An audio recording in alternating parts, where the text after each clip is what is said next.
theme for this week is the power of prayers. Imbaraga z'amasengesho, amasengesho agira imbaraga. Prayers have power.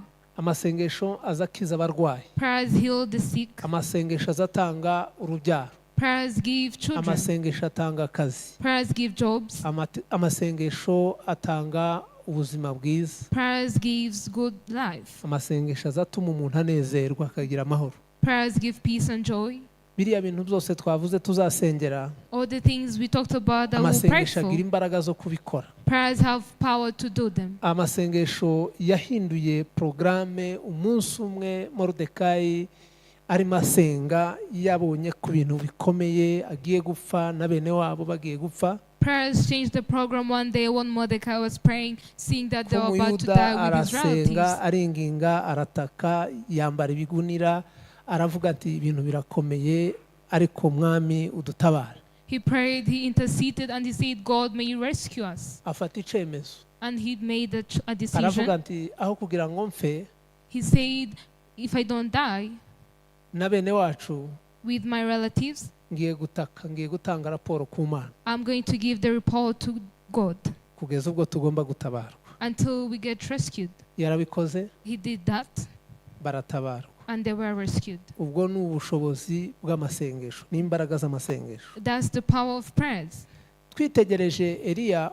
When we see Elijah, umunsi yahagarikaga imvura, when he stopped the rain, agateza amapfa mu gihugu, and there came drought in the country for 3 years and 6 akavuga ngo imvura ihagarare. And he said the rain should stop. Imvura igahagarara. And it stopped. Akongera agasenga. And he prayed again.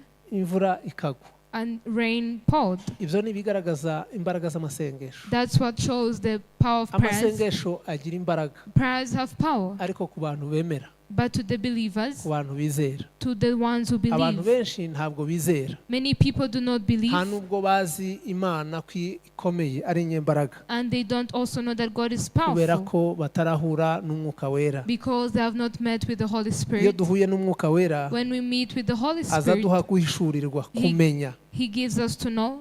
Ariko uyu munsi ndavuga ngo abantu babiri nibahuza umutima, niduhura turi babiri cyangwa batatu tugahuza umutima tugasenga. But today I say that if you meet when you are two people with one heart, ibintu byose tuzasaba tuzabihawe. Everything we ask for we will receive. Ibintu byoroshye cyane. Reka turebe Matayo ibice 18. It's something simple. Let us see in Matthew chapter 18. Turaza gusoma imirongo ibiri gusa, umurongo wa 19 n'uwa 20. From verse 19 to 20. Matthew ibice 18 chapter 18 umurongo n'uwa 19 verse 19 n'uwa 20 niho tuza gusoma mu minota mike ndababwira turahasoma mu mwanya muto. We read there in a short time. Imbere nagira ngo mbanze mbakundishe